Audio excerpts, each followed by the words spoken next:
Hello दोस्तों, नमस्कार। मैं भी एक आप सभी का एक बार फिर से बहुत बहुत स्वागत करता हूं आपके अपनी सुडुक परिवार में। तो आप सब कैसे हैं? उम्मीद करता हूं आप सब अच्छे होंगे, स्वस्थ होंगे।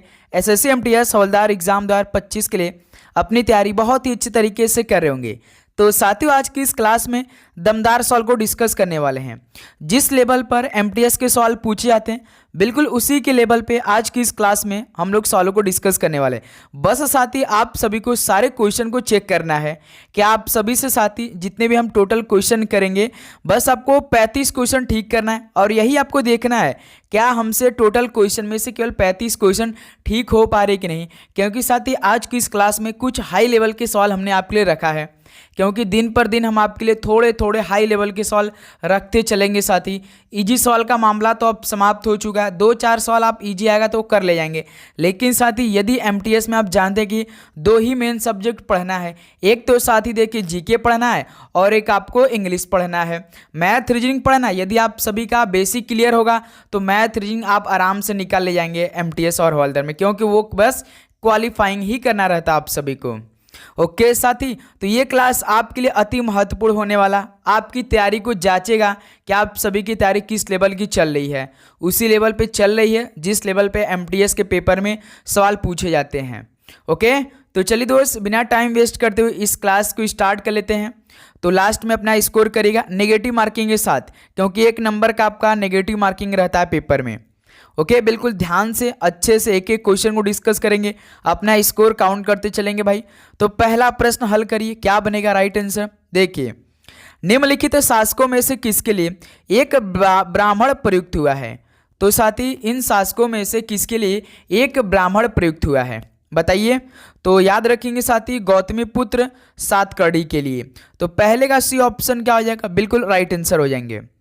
चलिए नेक्स्ट अगला सवाल कॉल करिए। क्वेश्चन नंबर 2, वैदिक ग्रंथों के भाष्यकार सायण को किनका आश्रय प्राप्त था। बताइए साथी, वैदिक ग्रंथों के भाष्यकार सायण को किनका आश्रय प्राप्त था। तो याद रखिएगा साथी, विजयनगर राजाओं का। ऑप्शन सी क्या हो जाएगा, बिल्कुल राइट आंसर हो जाएंगे। ओके, चलिए नेक्स्ट अगला सवाल कॉल करिए। क्वेश्चन नंबर 3 को, मध्यकालीन भारत के मुगल शासक वस्तुतः कौन थे। बताइए साथी, जो मध्यकालीन भारत के मुगल शासक थे वस्तुतः वो कौन थे। तो याद रखेंगे साथी, चगताई तुर्क के लोग थे। ऑप्शन सी क्या हो जाएंगे, बिल्कुल राइट आंसर हो जाएंगे। ओके, चलिए नेक्स्ट अगला सवाल कॉल करिएगा। क्वेश्चन नंबर 4 को, किस मुगल बादशाह ने बलबन द्वारा प्रारंभ किया गया दरबारी रिवाज सिजदा को समाप्त कर दिया था। बताइए साथी, किस मुगल बादशाह ने बलबन द्वारा प्रारंभ किया गया दरबारी रिवाज सिजदा, इसको समाप्त कर दिया था भाई। तो शाहजहां ने। ऑप्शन सी क्या हो जाएगा, बिल्कुल राइट आंसर हो जाएंगे। ओके, चलिए नेक्स्ट अगला सवाल को हल करिए। क्वेश्चन नंबर 5 को, निम्न में से भारत का सर्वाधिक गहराई वाला बंदरगाह कौन सा है। बताइए साथी, भारत का सर्वाधिक गहराई वाला बंदरगाह कौन सा है। तो पारादीप बंदरगाह है। ऑप्शन सी क्या हो जाएगा, बिल्कुल राइट आंसर हो जाएंगे। ओके, चलिए नेक्स्ट अगला सवाल कॉल करिएगा। क्वेश्चन नंबर 6 को, संविधान सभा का प्रथम अधिवेशन कब हुआ था। बताइए साथी, संविधान सभा का प्रथम अधिवेशन कब हुआ था। तो 9 दिसंबर 1946 को हुआ था भारतीय संविधान का पहला अधिवेशन। तो यहां से डी ऑप्शन क्या हो जाएगा, बिल्कुल राइट आंसर हो जाएंगे। चलिए दोस्त अगला सवाल कॉल करिए। क्वेश्चन नंबर 7 को, निम्न में से कौन संसद के सदस्यों की अयोग्यता के संबंध में निर्णय लेता है। तो साथी संसद के सदस्यों की अयोग्यता के संबंध में निर्णय कौन लेता है। तो याद रखेंगे साथी, निर्वाचन आयोग लेता है। डी ऑप्शन क्या हो जाएंगे, बिल्कुल राइट आंसर हो जाएंगे। ओके, चलिए अगला सवाल कॉल करिए। क्वेश्चन नंबर 8 को, किस वर्ष 14 मुख्य बैंकों का राष्ट्रीयकरण हुआ था। बताइए साथी, किस वर्ष में 14 मुख्य बैंकों का राष्ट्रीयकरण किया गया था। तो 1969 में किया गया था। ऑप्शन यहाँ से बी ऑप्शन क्या हो जाएगा, बिल्कुल परफेक्ट आंसर हो जाएंगे। चलिए दोस्त अगला सवाल कॉल करिए। क्वेश्चन नंबर 9 को, भारत में राष्ट्रीय आय का प्राक्कलन नियमित रूप से किसके द्वारा किया जाता है। तो साथी भारत में राष्ट्रीय आय का प्राक्कलन नियमित रूप से किसके द्वारा किया जाता है। तो याद रखेंगे, केंद्रीय सांख्यिकी संगठन के द्वारा किया जाता है। यानी यहाँ से बी ऑप्शन क्या हो जाएंगे, बिल्कुल राइट आंसर हो जाएंगे। चलिए दोस्त अगला सवाल कॉल करिएगा। क्वेश्चन नंबर 10 को, भारतीय वन अनुसंधान संस्थान कहाँ पर स्थापित है? बताइए साथी, भारतीय वन अनुसंधान संस्थान ये कहाँ पर स्थित है? तो याद रखिएगा देहरादून में स्थित है। डी ऑप्शन क्या हो जाएंगे? बिल्कुल राइट आंसर हो जाएंगे। चलिए नेक्स्ट अगला सॉल्व कॉल करिए क्वेश्चन नंबर 11 को। भारत के संविधान का निम्नलिखित में से कौन सा अनुच्छेद मौलिक अधिकारों के संदर्भ में राज्य को परिभाषित करता है? बताइए साथी, भारत के संविधान में कौन सा अनुच्छेद मौलिक अधिकारों के संदर्भ में राज्य को परिभाषित करता है? तो याद रखिएगा अनुच्छेद 12 करता है। ऑप्शन भी यहाँ से क्या हो जाएगा? बिल्कुल राइट आंसर हो जाएंगे। ओके, चलिए नेक्स्ट अगला सॉल्व कॉल करिएगा क्वेश्चन नंबर 12 को। क्या दे रखा है भाई बताएंगे? बुलंद दरवाजा अकबर के किस राज्य के स्मरण में बना था? बताइए साथी, बुलंद दरवाजा अकबर के किस विजय के स्मरण में बना था? तो मेरे दोस्त याद रखिएगा गुजरात के। यहाँ से डी ऑप्शन क्या हो जाएंगे? बिल्कुल राइट आंसर हो जाएंगे। तो साथी उम्मीद करूंगा आपको हर एक प्रश्न बहुत ही अच्छी तरीके से समझ में आ रहे होंगे। तो साथी अभी तक आप लोगों ने इस सीरीज में ऐड नहीं हुए हैं तो साथी आपको क्या करना है, चैनल पे है तो सब्सक्राइब करके नोटिफिकेशन को ऑन करना है। मेन साथी आप सभी का नोटिफिकेशन ऑन करना है, क्योंकि देखिए ये हमारी जो सीरीज चल रही है पिछले लगभग 2 से 3 सालों का पेपर का एक शिफ्ट का सोल्यूशन चल रहा है।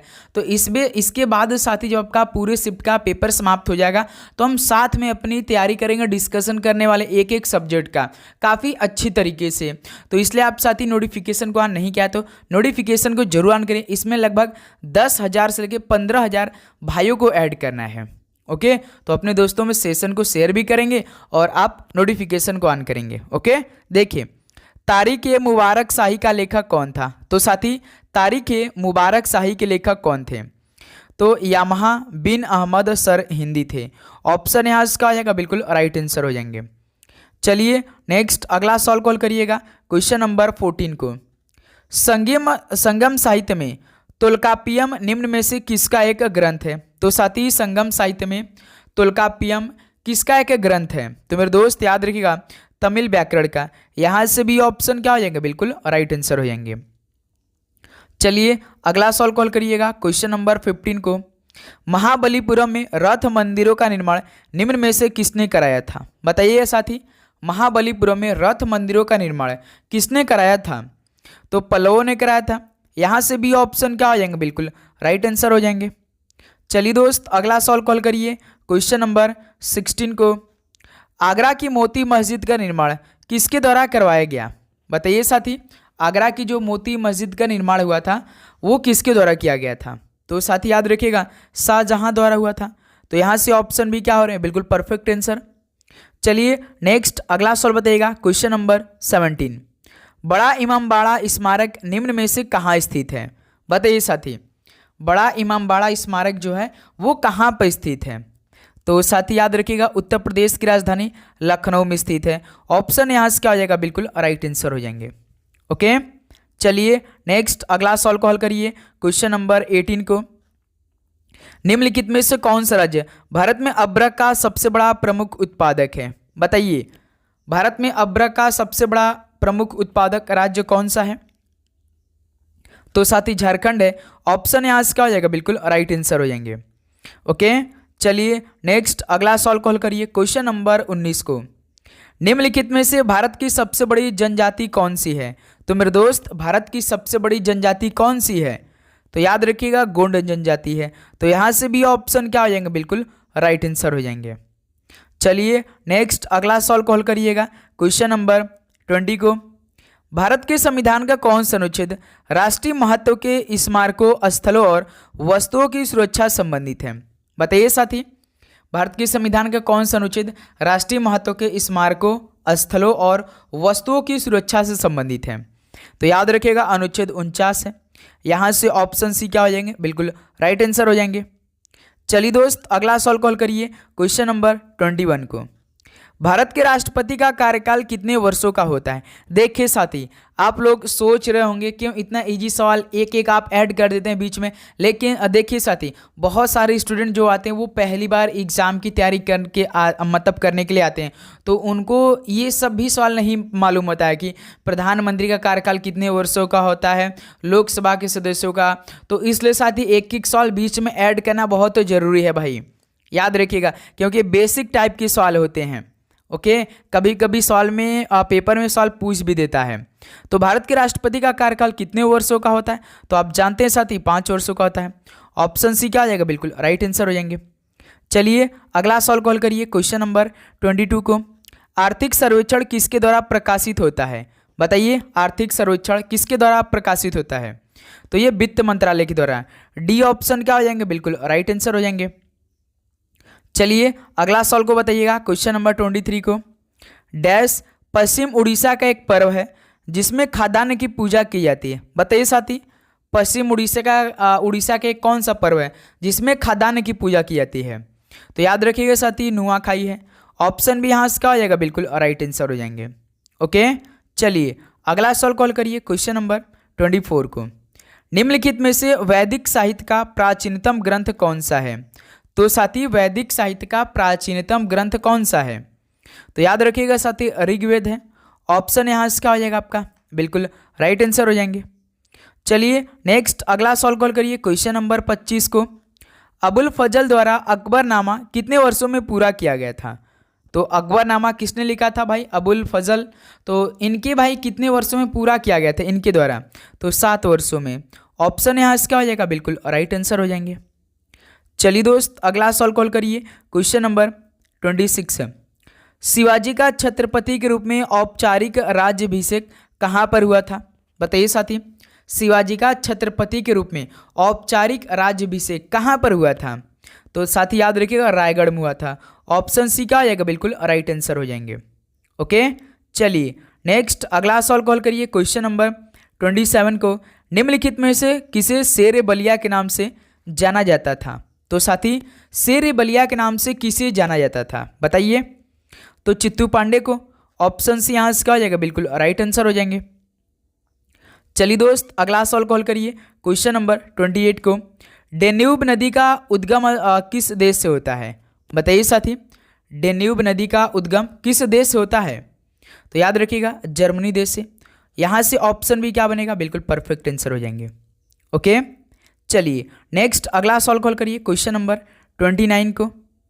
किसी नए राज्य के गठन के लिए भारतीय संविधान के किस अनुसूची में संशोधन करने की आवश्यकता होती है? तो साथी किसी नए राज्य के गठन के लिए भारतीय संविधान की किस अनुसूची में संशोधन करने की आवश्यकता होती है? बताइए, अच्छा सवाल एग्जाम के लिए। तो साथी याद रखिएगा प्रथम अनुसूची में। तो यहाँ से भी ऑप्शन क्या हो जाएंगे? बिल्कुल राइट आंसर हो जाएंगे। ओके, चलिए नेक्स्ट अगला सवाल कॉल करिएगा, क्वेश्चन नंबर 30 को। 10 रुपए के नोट पर किसके हस्ताक्षर होते हैं? तो मेरे दोस्त 10 रुपए के नोट पर किसके साइन होते हैं, यानी किसके हस्ताक्षर होते हैं? तो याद रखिएगा आरबीआई के गवर्नर के। ऑप्शन सी क्या हो जाएगा? बिल्कुल राइट आंसर हो जाएंगे। ओके, चलिए अगला सवाल कॉल करिए, क्वेश्चन नंबर 31 को। निम्नलिखित में से विशालतम हिमनद कौन सा है? तो साथी इनमें से विशालतम हिमनद कौन सा है? तो याद रखिएगा सियाचिन है। तो यहाँ से डी ऑप्शन क्या हो जाएंगे? बिल्कुल परफेक्ट आंसर हो जाएंगे। चलिए नेक्स्ट अगला सवाल कॉल करिए, क्वेश्चन नंबर 32 को। फलों में मीठे स्वाद का कारण क्या होता है? तो साथी फलों में मीठे स्वाद जो होता है वो किसके कारण होता है? उसमें क्या होता है कि फल मीठा होता है? तो याद रखेंगे साथी फ्रक्टोज के कारण। तो यहाँ से ऑप्शन क्या हो जाएंगे? बिल्कुल राइट आंसर हो जाएंगे। तो साथी लास्ट में अपना स्कोर करेंगे आप लोग कि आप सभी का आज की इस क्लास से टोटल कितना स्कोर रहा। ओके, देखिए क्वेश्चन नंबर 33 बताइएगा, रुमिनदेई स्तंभ किसके काल का है? तो साथी जो रुमिनदेई स्तंभ है वो किसके काल का है? तो याद रखिएगा अशोक के काल का है। ऑप्शन यहाँ से क्या हो जाएगा? बिल्कुल राइट आंसर हो जाएंगे। चलिए नेक्स्ट अगला सवाल कॉल करिए, क्वेश्चन नंबर 34। निम्नलिखित में से गोत्र शब्द का प्रयोग सर्वप्रथम किस में हुआ था? तो साथी गोत्र शब्द का प्रयोग सबसे पहले किस में हुआ था, यानी किस वेद में या हाँ बिल्कुल किस वेद में हुआ था? बताइए। तो याद रखिएगा साथी गोत्र शब्द का प्रयोग जो सबसे पहले हुआ था वो ऋग्वेद में हुआ था। यहाँ से भी ऑप्शन क्या हो जाएंगे? बिल्कुल राइट आंसर हो जाएंगे। ओके, चलिए अगला सवाल कॉल करिए, क्वेश्चन नंबर 35 को। निम्नलिखित में से न्याय दर्शन के प्रवर्तक कौन थे? तो साथी न्याय दर्शन के प्रवर्तक कौन थे? तो याद रखिएगा गौतम जी थे। ऑप्शन यहाँ से क्या हो जाएगा? बिल्कुल परफेक्ट आंसर हो जाएंगे। चलिए अगला सवाल कॉल करिए, क्वेश्चन नंबर 36 को। निम्नलिखित सल्तनत शासक वंशों में से कौन सा अफगान मूल का था? तो साथी जो सल्तनत शासक हैं इन वंशों में से कौन एक अफगान मूल का था? बताइएगा। खिलजी, तुगलक, सैयद या लोदी? तो भाई खिलजी जो था ये तो भाई अफगान मूल का था, तो यहीं से ए ऑप्शन क्या हो जाएगा? बिल्कुल राइट आंसर हो जाएंगे। चलिए नेक्स्ट अगला सॉल्व कॉल करिए। Question number 37। भारतीय वास्तुकला में सुर्खी प्रारंभ हुआ था, किनके द्वारा स्टार्ट हुआ था सुर्खी? बताइए साथी। भारतीय वास्तुकला में सुर्खी प्रारंभ हुआ था, तो याद रखिएगा कुशाणों द्वारा। ऑप्शन यहाँ से क्या हो जाएगा? बिल्कुल राइट आंसर हो जाएंगे। ओके चलिए नेक्स्ट अगला सॉल्व कॉल करिए। Question number 38। मानव पूंजी में निवेश किसके द्वारा किया जा सकता है? तो साथी मानव पूंजी में निवेश किसके द्वारा किया जा सकता है? देखिए शिक्षा के द्वारा भी किया जा सकता है, प्रशिक्षण के द्वारा भी, चिकित्सा देखरेख के भी कारण, यानी साथी डी ऑप्शन हो जाएगा। ये सभी हो जाएगा भाई, बिल्कुल परफेक्ट आंसर हो जाएंगे डी ऑप्शन। ओके चलिए नेक्स्ट अगला सॉल्व कॉल करिए। Question number 39। 9 डिग्री चैनल का संबंध किसके द्वारा सुनिश्चित होता है? तो साथी 9 डिग्री चैनल का संबंध जो है वो किसके द्वारा सुनिश्चित होता है?